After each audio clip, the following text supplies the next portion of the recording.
Hei, det Kenneth fra Garden Living. Nå tenkte jeg skulle vise dere hvordan stemorsblomstene, som vi sådde 7.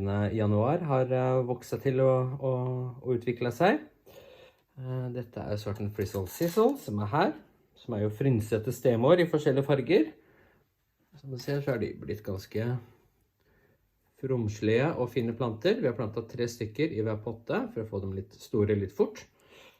Og her har vi stemor Nitron Thick Shade, som er sånne flotte sånn aprikos- og ferskenfargede blomster.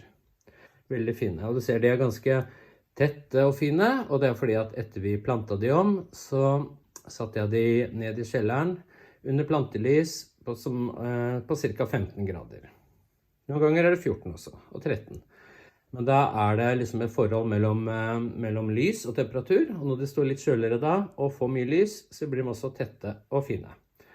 Merker du at stemorene dine blir veldig lange, lyse i skuddene og liksom veldig strantete, så er det som regel for at de trenger mer lys eller litt lavere temperatur. Så er det det, så vil jeg prøve å sette på et sted som er litt kaldere, eventuelt i de lengre daglengde med lys. Og hvis du synes de blir veldig, veldig lange, så kan du også ta og toppe stemor. Så man kan ta og knipe toppen på de også.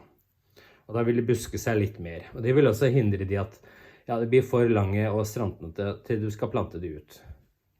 Nå har vi jo i midten av mars, og stemor tåler lave temperaturer, så på milde steder nå, så lenge det er plussgrader, så kan man jo sette disse ut også noen timer hver dag. Det vil også holde dem tilbake og gjøre dem tettere og lubnere. Men som sagt, vi har dem jo i kjelleren, og der er det 14-15 grader, og det trives de veldig godt med. Og de er tette og fine, så jeg tenker at jeg ikke kommer til å sette de ut nå. For det blir mye som bæring ut og inn. Jeg tenker at det unngår jeg ved å bare la dem stå der nede. Så det er litt hvordan statusen er på stemorsblomstene så langt.